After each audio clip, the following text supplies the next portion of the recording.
Greetings, dear colleagues, the candidate, and the public.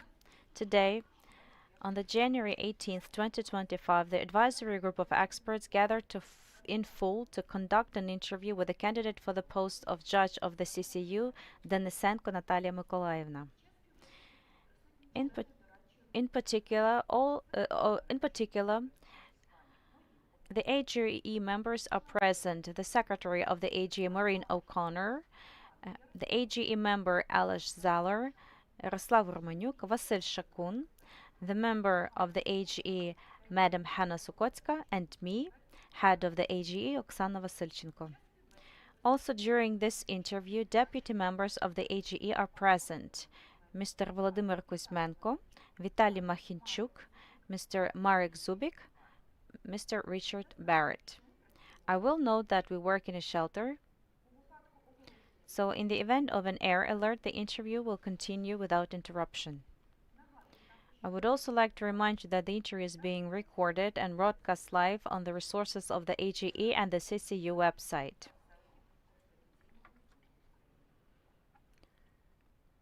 I also draw the attention of the members of the AGE and the candidate regarding the restriction of the use of sensitive data and information with limited access on live air.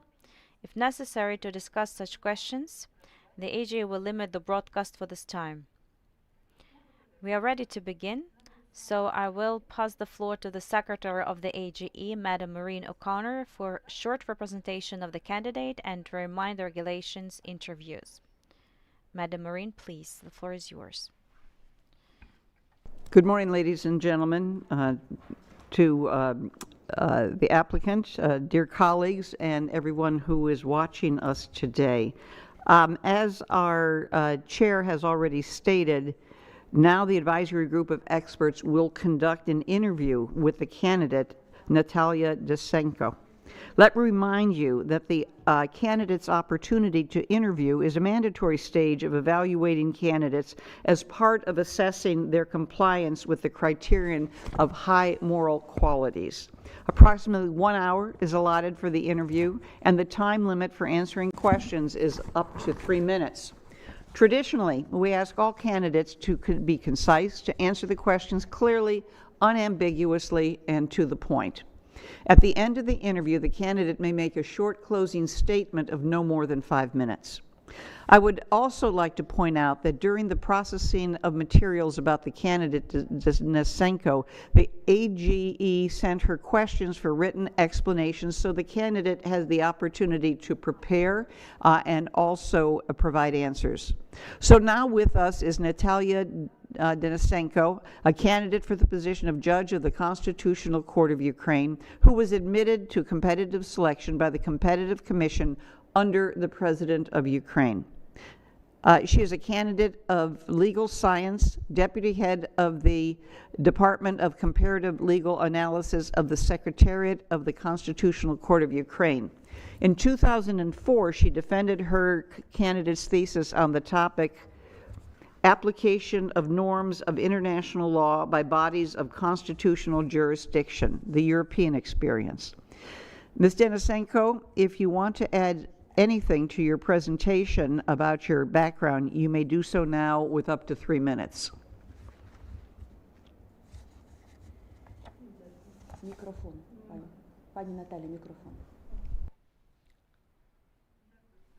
Thank you, all good. Thank you. We will begin the questioning now. Thank you. Mr. Zeller? Your microphone, sir. There we go. Oh, sorry. Do you hear me? Yes, we do. Okay. I'm sorry because Maureen said that I'm not. Ms. Denysenko, I have the following question to you. Since August 15, 2022, your husband has been the owner of a residential building located in the Ivanivsky district of the Kiev region. Could you explain us what are the circumstances of acquiring ownership of this house?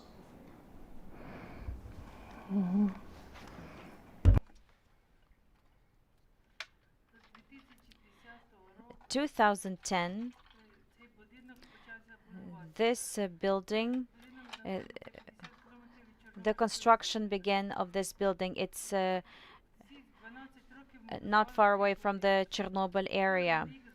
Yes, every year, as of 2017, about the property, I have specified it as the construction object that hasn't been completed while we were building it. And also, I specified the source of construction. These are our own savings. In 2022, after deoccupation of Kyiv region, the building was damaged. We repaired it. We got the certificate on the completion of the construction, and we decided to enter it into operation. That's why only that year my husband managed to get the ownership.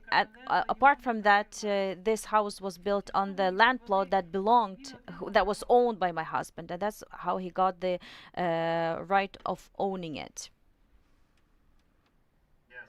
You mentioned the repairs, the reconstruction and improvement of the specified house. What was the amount of the corresponding expenses for these repairs and improvements?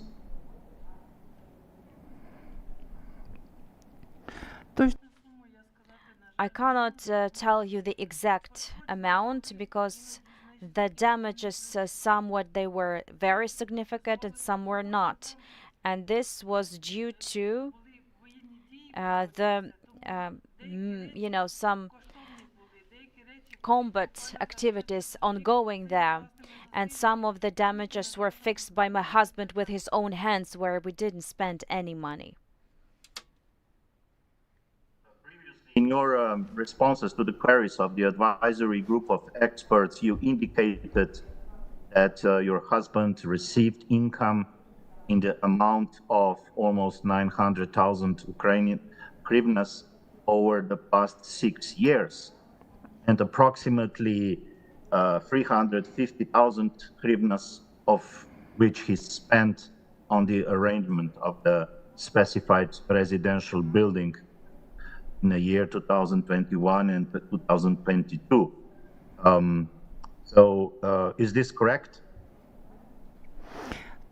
Yes.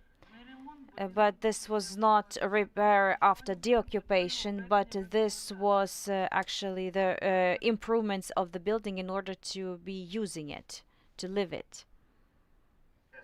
And has your husband made any other significant expenses in the last years besides this you reported? Ні. No. Thank you. I have another question. In your response to the AGE question, you indicated that for personal needs, you use a 2002 Opel Omega B car, which is owned by your husband, and stated in your declaration since 2016. In your autobiography, you also indicated that your husband works as a driver at the car depot of the Constitutional Court of Ukraine. Did you use company cars? And if so, could you please indicate which cars they were and when they were used by you? No, I didn't. Company cars for your own needs? No. Thank you. I will pass the floor to my colleague, Vasil Shakun.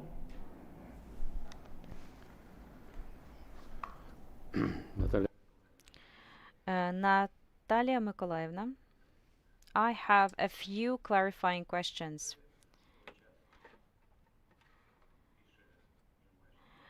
almost 20 years ago, you defended your dissertation for the degree of the candidate of legal sciences, and for not 1 decade already you operate in the court. Please tell me, do you get the pay for your scientific degree? No, I do not, because all payments for the knowing the foreign language, for the degree, for the rewards of the state, they were abolished, so I get nothing, only the regular pay. I see. And do you speak any foreign language? I speak 3 foreign languages. I see. Which are they? English, French, and the Arabic, sorry. Uh, how do you manage to apply your knowledge, including of the foreign language, when fulfilling your duties, your professional duties? Because your area of work requires the knowledge of foreign languages. Yes, indeed, my area of work presupposes that the comparable studies. Every time I have to use, I use Arabic less, because Arabic laws, they are very peculiar and specific, and we do not require them much. But as for the official language of the Council of Europe, that's always an advantage. And apart from the Council of Europe, we have also the mandatory European Court of Human Rights, and it also the requirement is 2 languages, French and English. So when processing materials, I'm using foreign languages. Could you please tell me, do you have any scientific papers, publications on the matters you tackle as the head of the service? My last scientific publication was either in 2010 or 2011. Since big volume of work, very high caseload in the secretariat, plus I do not always have the possibility to publish because it requires money. It used to be a bit challenging before, so I did not have the chance to publish my articles, even though I did have some development, some materials. I see. Okay. I do not have any more questions. Dear colleagues, do you have any questions for the candidate? To Natalia Mykolaievna? If there are no more questions, then Madam Denysenko, you can make a short closing statement up to 5 minutes. Okay.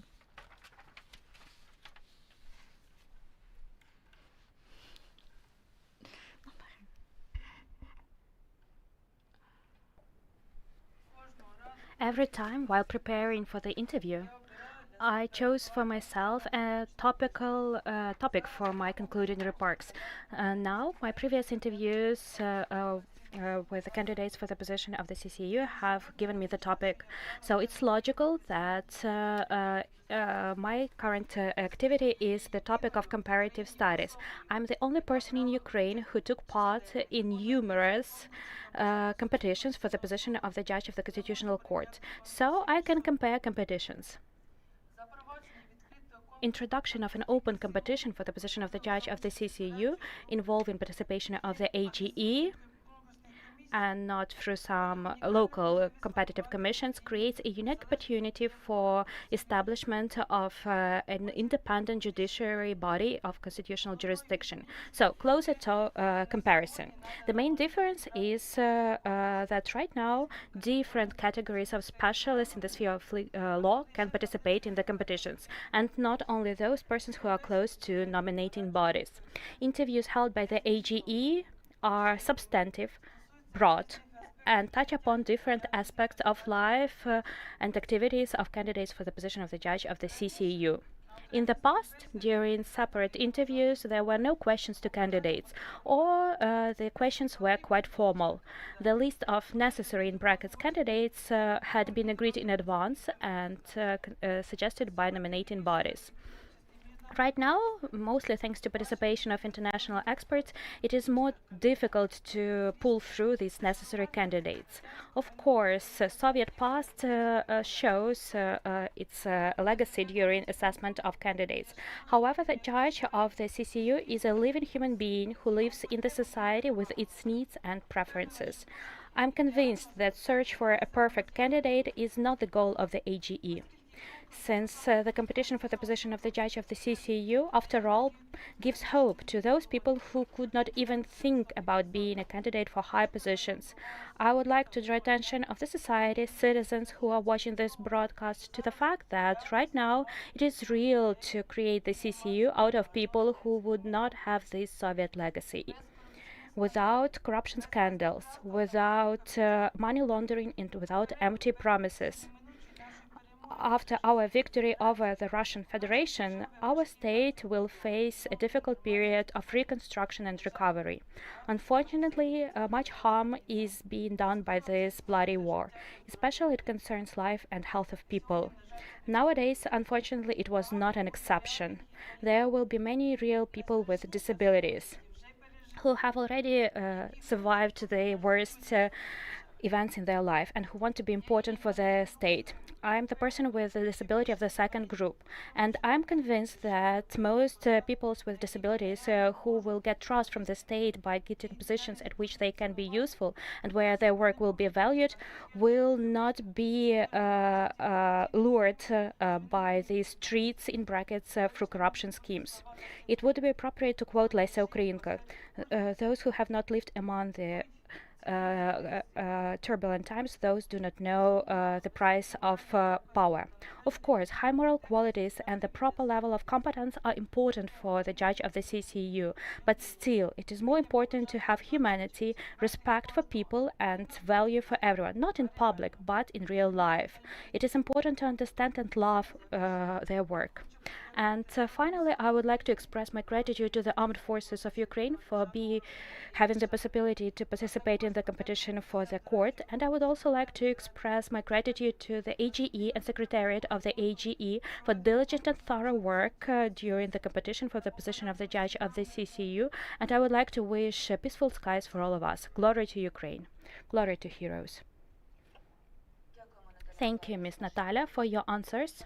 Dear colleagues, dear public, I hereby declare the interview with the candidate for the position of the judge of the Constitutional Court of Ukraine, Denysenko Nataliia, as over.